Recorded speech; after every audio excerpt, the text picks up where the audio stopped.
What exactly is a fetish? A fetish is something you can't satisfy or obtain in the real world. On my phone, there's a game that gets more degenerate every single day.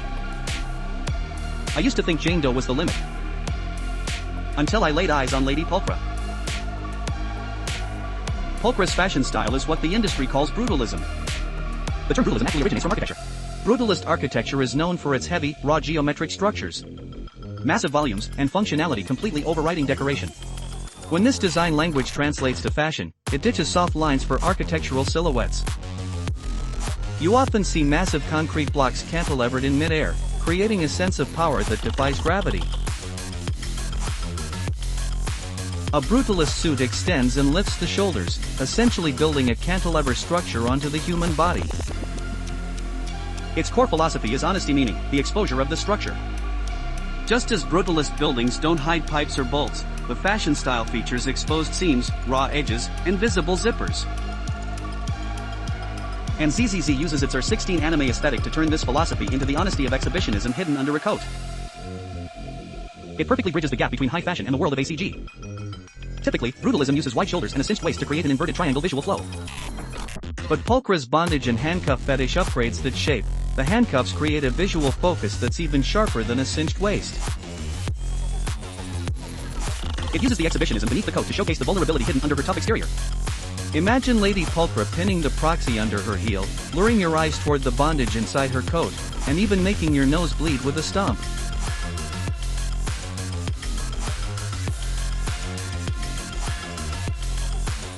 She'll reward you with the warm scent of her coat while sliding her foot down to your stomach for some playful abuse.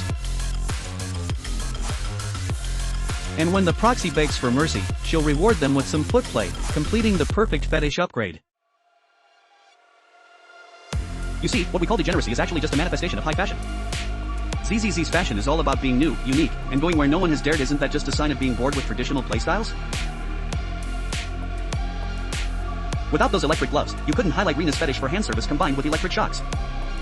Just like you need the weight of a bass guitar to truly accentuate Vesper's hip curves.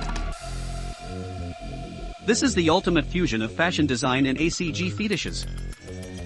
There's nothing else like it. Zenless Zone Zero stands in a league of its own. Absolutely one of a kind. The first impression brutalism gives is one of defensiveness and boundaries.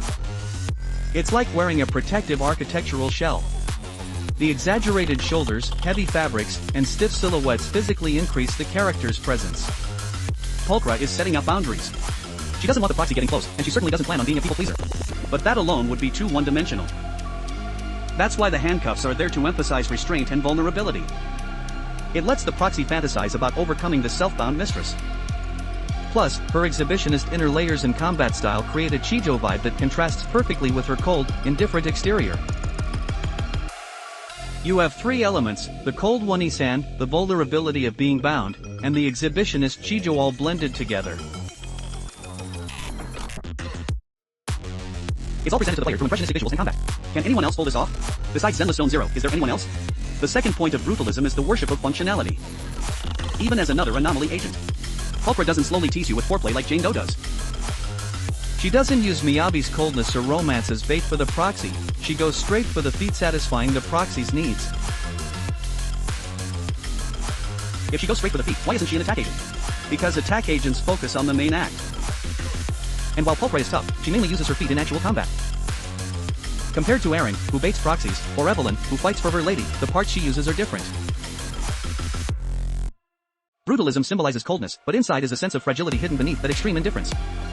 Usually, characters wear this to wrap themselves in tactical armor.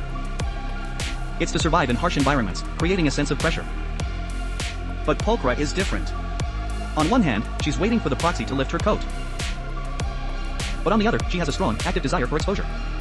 If it were just coldness and anticipation, it would be way too cliché. Pulchra uses the unique exhibitionist trope found in 2D media to neutralize her coldness and reach a whole new level of characterization.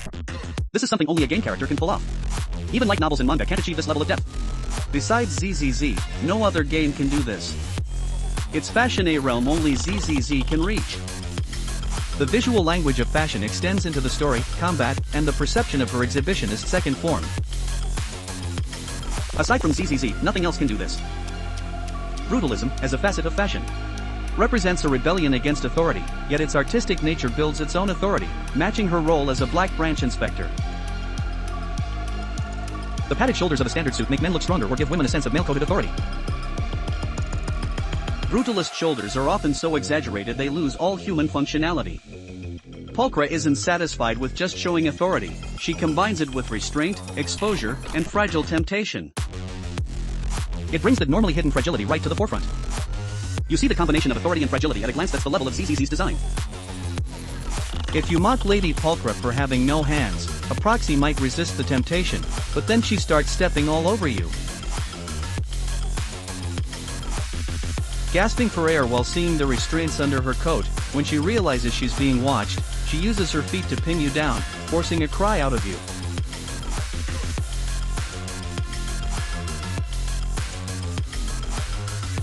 Begging Lady Pulchra for just one more look, and then she gets happy because her charm has been recognized.